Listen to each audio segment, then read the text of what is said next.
அனைவருக்கும் இனிய தைப்பொங்கல் நல்வாழ்த்துக்கள். ஹலோ மக்களே, வெல்கம் பேக் டு கிருத்துஸ் லைஃப் ஸ்டைல். இன்றைக்கி நம்ம பொங்கல் விலாக் தான் பார்க்க போகிறோம். ஸோ நம்ம வீட்டு பொங்கல் சூப்பராக பொங்கிருச்சு. ஸோ இன்றைக்கி வந்து ஒரு டீட்டெயில் விலாக் தான் பார்க்க போகிறோம். வாங்க வீடியோக்குள்ளே போகலாம்.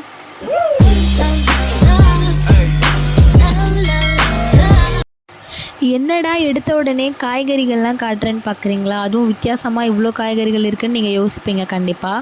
ஸோ இவ்வளோ வெஜிடபிள்ஸுமே பார்த்திங்கன்னா என்னோடய அப்பா தான் வந்து கட் பண்ணி கொடுத்தாரு. பாருங்கள், அவர் தான் கட் பண்ணிகிட்ருக்காரு. ஸோ இது எதுக்கு அப்படின்னு பார்த்தீங்கன்னா, எப்போவுமே பார்த்திங்கன்னா பொங்கலுக்கு வந்து தைப்பொங்கல் அன்னைக்கு இந்த மாதிரி நிறைய காய்கறிகள் போட்டு, அதாவது எல்லா காய்கறிகளும் போட்டு சிறுதானிய வகைகள்லாம் போட்டு பொங்கல் குழம்பு அப்படின்ட்டு ஒரு குழம்பு வைப்பாங்க. காரசாரமாக வைப்பாங்க. ஏன்னா நம்ம சூரிய பகவானுக்கு வந்து பொங்கல் அன்னைக்கு பொங்கல் குழம்பு வச்சு தான் படைப்பாங்க. ஸோ இதெல்லாம் எல்லாருக்கும் தெரியுமா தெரியாதான்னு எனக்கு தெரியல. கண்டிப்பாக வில்லேஜ் சைடோ இல்லை நம்ம ஊர் சைடெலாம் கண்டிப்பாக இதை பண்ணுவாங்க. எங்கள் ஊர்லலாம் நாங்கள் போனால் எப்பவுமே ஒரு பெரிய பானையில் வந்து சாமி கும்பிட்டு அந்த பானையில் வந்து பார்த்திங்கன்னா இந்த குழம்பு செய்வோம். நாங்கள் இந்த வாட்டி ஊருக்கு போகாதனால நாங்கள் எங்கள் வீட்லேயும் இந்த குழம்பு தான் செஞ்சோம். பாரம்பரியத்தை கடைப்பிடிக்கிறோம். ஸோ நீங்களாம் இந்த மாதிரி குழம்புலாம் செய்வீங்களா செய்ய மாட்டிங்களான்றது மறக்காமல் கமெண்ட்டில் சொல்லுங்கள். ஏன்னா எனக்கு தெரியாது. ஸோ இந்த குழம்போட ப்ரொசீஜர் வந்து இந்த வீடியோவில் இருக்குது. ஃபுல்லாக பார்த்து தெரிஞ்சுக்கோங்க இந்த குழம்போட ரெசிபி. சூரிய பகவானுக்கு பார்த்திங்கன்னா காரம்னா ரொம்ப பிடிக்கும். அதனால தான் நம்ம காரசாரமான ஒரு காய்கறிகள்லாம் போட்டு பொங்கல் குழம்பு அப்படின்ட்டு நம்ம செய்கிறோம். இதோட டீட்டெயிலான ரெசிபி வந்து ஸ்கிப் பண்ணாமல் பாருங்கள். ஃபஸ்ட்டு வந்து நம்ம எந்த அளவுக்கு காய்கறி எடுக்கிறோமோ அந்தளவுக்கு ஒரு பெரிய பாத்திரத்தை வச்சுக்கிட்டு தேவையான அளவுக்கு தண்ணி வச்சு நம்ம வந்து சிறுதானியம் ஆட் பண்ண போகிறோம். நான் என்னென்ன சிறுதானியம்லாம் எடுத்திருக்கோம் அப்படின்னு பார்த்தீங்கன்னா, காராமணி, மொச்சக்கட்டை, வேர்க்கடலை, வெள்ளைப்பட்டாணி, பச்சை பட்டாணி, மூக்கடலை. ஸோ இது எல்லாம் தான் நான் சேர்த்து நாங்கள் கொதிக்க வச்சுருக்கோம். ஸோ அது ஒரு பக்கம் வேகிற டைமில் நம்ம இன்னொரு பக்கம் பார்த்திங்கன்னா ஒரு குட்டி பாத்திரத்தில் குங்குமஞ்சள்லாம் வச்சுட்டு பொங்கலுக்கு ரெடி பண்ணிகிட்ருக்கோம். ஸோ எல்லா காய்களுமே அப்பா வந்து அரிஞ்சு கொடுத்துட்டாரு. இது எல்லாமே வந்து அப்பா தான் கட் பண்ணி கொடுத்தாரு. ஸோ இது எல்லாமே 3 டைம்ஸ் வாஷ் பண்ணிவிட்டு ஃபைனல் டைம் வாஷ் பண்ணும்போது நம்ம ஒரு மினி பேஷனில் போட்டுக்கிறோம். ஸோ இந்த மாதிரி எல்லாத்தையும் வாஷ் பண்ணி நல்லா ஃப்ரெஷ்ஷாக வந்து பேஷனில் போட்டுக்கலாம். ஸோ இது பார்த்திங்கன்னா 13 வகையான காய்கறிகள் தான் நாங்கள் எடுத்திருக்கோம். பூசணிக்காய், அவரைக்காய், முருங்கைக்காய், அதுக்கப்புறம் கருணக்கிழங்கு, புளிக்கருணக்கிழங்கு, முள்ளங்கி, கேரட், உருளைக்கிழங்கு, பீன்ஸ், இந்த மாதிரியான நிறைய காய்கறிகள்லாம் சேர்த்து, கத்திரிக்காய், இந்த மாதிரிலாம் நிறைய காய்கறிகள்லாம் சேர்த்து நம்ம வந்து வச்சுருக்கோம். இப்போ நம்ம வேக வச்சுட்டோம். ஃபுல்லாகவே வெந்துருச்சு. அந்த சிறுதானியம்லாம் கலரே பார்த்திங்கன்னா சேஞ்ச் ஆகிருக்கும். அந்த தண்ணிலாம் பார்த்திங்கன்னா ரொம்ப ரொம்ப சத்து. இப்போ நம்ம வந்து 3 மினி பேஷன் அளவுக்கு காய்கறி வந்திருக்கு. அதாவது 3ன்னு சொல்ல முடியாது, 2.5 மினி பேஷன் அளவுக்கு காய்கறி வந்திருக்கு. ஸோ இப்போ எல்லா காய்கறிகளும் போட்டாச்சு. இதுக்கு வந்து நம்ம தேவையான அளவுக்கு வந்து பார்த்திங்கன்னா கல்லுப்பை வந்து எடுக்க போகிறோம். அம்மா வந்து 2 கை நிறைய கல்லுப்பு வந்து போட்டுக்கிட்டாங்க. மீன்வைல் நம்ம என்ன பண்ணுறோம் அப்படின்னு பார்த்திங்கன்னா, ஆனியன் வந்து கட் பண்ணிக்கிறோம் பொடிசாக. இது எதுக்குன்னு பார்த்தீங்கன்னா உளுந்து வடைக்கு தான். நான் தான் கட் பண்ணிகிட்ருக்கேன்.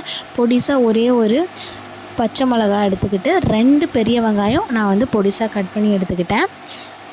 அது ஒரு பக்கம் பண்ணிகிட்ருக்கும்போது இன்னொரு பக்கம் பார்த்திங்கன்னா காயும் போட்டு அதுவும் ஒரு பக்கம் வெந்து வந்தாச்சு. ஓரளவுக்கு வந்திருக்கு, ஃபுல்லாலாம் வேகலை. ஸோ இது பார்த்திங்கன்னா ஃபுல்லாகவே பாயில் பண்ணுற ப்ராசஸ் தான். காய்கறிலாம் பார்த்திங்கன்னா கட் பண்ணி நம்ம வந்து வாஷ் பண்ணி ஆட் பண்ணிப்போம். ஆனால் அந்த சிறுதானியெல்லாம் பார்த்திங்கன்னா முன்னாடியே ஊற வச்சு அதுக்கப்புறம் தான் நம்ம வந்து தண்ணி ஊற்றி அதில் கொதிக்க வைப்போம். ஒரு பக்கம் சாதமும் நம்ம ரெடி பண்ணிகிட்ருக்கோம். இப்போ நம்ம வந்து குழம்புல வந்து என்ன வந்து ஆட் பண்ணுறோம் பார்த்திங்கன்னா குழம்பு மிளகாய்த்தூள் தான் ஆட் பண்ணுறோம். நாங்கள் வந்து 5 டேபிள் ஸ்பூன் வந்து குழம்பு மிளகாய்த்தூள் ஆட் பண்ணியிருக்கோம். காய்க்கு தகுந்த மாதிரி நீங்களும் எந்த அளவுக்கு காய் எடுக்கிறீங்களோ அந்த அளவுக்கு வந்து மிளகாய்த்தூள் ஆட் பண்ணிக்கோங்க. குழம்பு மிளகாய்த்தூள் தான் ஆட் பண்ணணும். ஸோ நாங்கள் வந்து 5 டேபிள் ஸ்பூன் அண்ட் ஹாஃப் எக்ஸ்ட்ராவாக ஆட் பண்ணியிருக்கோம். நாங்கள் வந்து இவ்வளோ காய்கறி எடுத்துருக்கிறதுனால 4 பெரிய சைஸ் தக்காளி வந்து எடுத்து பியூரி மாதிரி எடுத்து அரைச்சிக்கிட்டோம். அதோடு சேர்த்து பார்த்திங்கன்னா கொஞ்சமாக பூண்டு ஆட் பண்ணிக்கிட்டோம். நாங்கள் வந்து இவ்வளோ காயின்றதுனால அதுக்கு தகுந்த மாதிரி தான் அம்மா பூண்டு போட்டு அரைச்சாங்க தக்காளியோட. நீங்களும் அதுக்கேற்ற மாதிரி பூண்டு ஆட் பண்ணிக்கோங்க. எந்த அளவுன்னு எனக்கு தெரியலை. இதுக்கப்புறம் பார்த்திங்கன்னா நீட்டு வாக்கில் 2 பெரிய வெங்காயத்தை வந்து நான் அரைஞ்சிக்கிட்டேன். இது எதுக்கு பார்த்திங்கன்னா குழம்புக்கு தான். இதுவும் பார்த்திங்கன்னா எண்ணெயில் போட்டு தாளிப்போம் அந்த மாதிரிலாம் கிடையாது. டைரெக்டாக பார்த்திங்கன்னா குழம்புல தான் ஆட் பண்ண போகிறோம். இப்போ வந்து குழம்புல வந்து நம்ம அரிஞ்ச அந்த 2 பெரிய சைஸில் இருக்க வெங்காயத்தை நான் வந்து இதில் ஆட் பண்ணிக்கிறேன். ஆட் பண்ணிவிட்டு நல்லா மிக்ஸ் பண்ணி விட்டுக்கிறேன். ஏன்னா இந்த ப்ராசஸ் பார்த்திங்கன்னா நானே ஃபர்ஸ்ட் டைம் தான் பார்க்குறேன். எனக்கே ரொம்ப சர்ப்ரைசிங்காக சூப்பராக இருந்துச்சு இந்த ப்ராசஸ் பார்க்கும்போது. ஸோ இப்போ பார்த்திங்கன்னா புளி வந்து இந்த அளவுக்கு நான் காமிச்சிருக்கேன்ல, இந்த அளவுக்கு நாங்கள் புளி எடுத்திருக்கோம். இப்போ நல்லா நுர தள்ளி நல்லா பார்த்திங்கன்னா கொதிக்க ஆரம்பிச்சிருக்கு. இந்த டைமில் வந்து புளி தண்ணியை ஆட் பண்ணிக்கலாம். புளி தண்ணியை ஆட் பண்ணிவிட்டு நல்லா மிக்ஸ் பண்ணி விட்டுக்கலாம். காய் வந்து நல்லா வேகும், மூடி போட்டு விட்டுருங்க. இன்னொரு பக்கம் பார்த்திங்கன்னா நம்ம வானலில் நல்லா எண்ணெய் ஊற்றி நம்ம வந்து வடைக்கு தான் எண்ணெய் வந்து காய வச்சிட்ருக்கோம். ஸோ ஒரு பக்கம் வந்து எண்ணெய் சூடாகிற வரைக்கும் நம்ம குழம்பு ப்ராசஸ் பார்க்கலான்னு சொல்லிட்டு குழம்பு பார்த்திங்கன்னா இன்னும் திக்னஸ் வரல, தண்ணியாக தான் இருக்குது. ஆனால் காயும் பார்த்திங்கன்னா ஓரளவுக்கு வெந்துட்டுருக்கு. அதனால் நம்ம மூடி போட்டு விட்டாச்சு. இது வந்து நம்ம ஃபுல்லாகவே பாயிலிங் மெத்தட் இருந்தனால கடைசியாக வந்து நம்ம தாளிப்பு ஆட் பண்ணுவோம். தாளிப்பு வந்து ப்ராசஸ் நான் சொல்கிறேன். அது நடுவில் பார்த்திங்கன்னா அழகாக சூப்பராக புஸ்ஸுன்னு உளுந்து வடை எடுத்து போட்டாச்சு.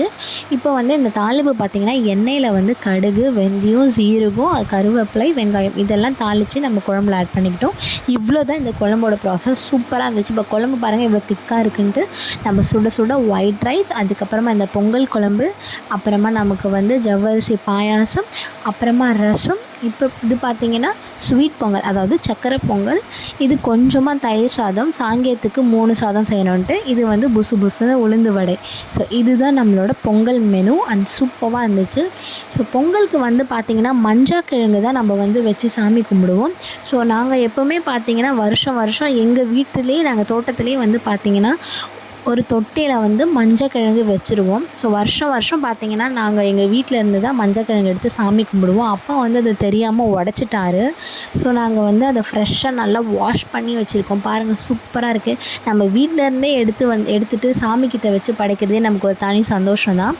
ஸோ இந்த மாதிரி தான் நாங்கள் வந்து இயர்லி பொங்கலுக்கு பண்ணுவோம். ஸோ இந்த மண்ணெல்லாம் தோண்டி நல்லா க்ளீன் பண்ணி அப்பா தான் கொடுத்தாரு. ஸோ வந்து சூப்பராக இருக்குது, நல்லா பளிச்சேன். அதோட இதுவும் பார்த்திங்கன்னா நாங்கள் சாமிக்கிட்ட வச்சுருந்தோம். இந்த கோலம் பார்த்திங்கன்னா நான் தான் போட்டேன். எப்படி இருக்குன்ட்டு மறக்காமல் கமெண்ட் பண்ணுங்கள். ஃப்ரண்ட்டில் பார்த்திங்கன்னா அம்மா வந்து கலர்ஃபுல்லாக போட்டாங்க. இங்கே நான் கலர்லாம் பண்ணல, பின்னாடி பக்கம் சடனாக சாமி கும்பிட்றதுக்காக நான் போட்டேன் சிம்பிளாக. ஸோ சாமிக்கு வந்து சூரிய பகவானுக்கு நம்ம வச்சாச்சு. பின்னாடி துளசி மரத்துக்கு நாங்கள் எப்போவுமே கும்பிடுவோம். சூரியன் பாருங்கள் நல்லா சூப்பராக பளிச்சுன்னு அடிக்கிறாரு. நான் ஒரு சூப்பராக வீடியோ வேறு எடுத்தேன். ஸோ அவருக்கு தான் நம்ம கீழே வந்து சாப்பாடெலாம் வச்சு படைச்சிருக்கோம்.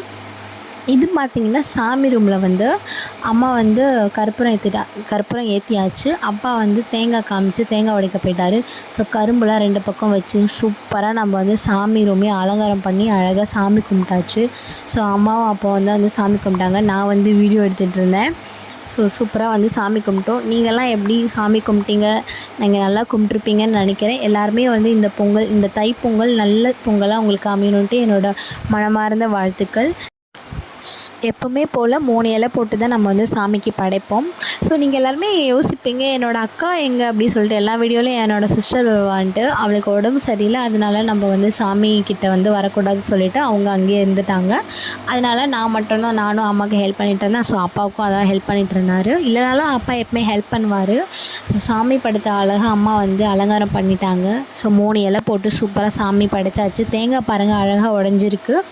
ஸோ இது நான் போட்ட பொங்கல் கோலம்.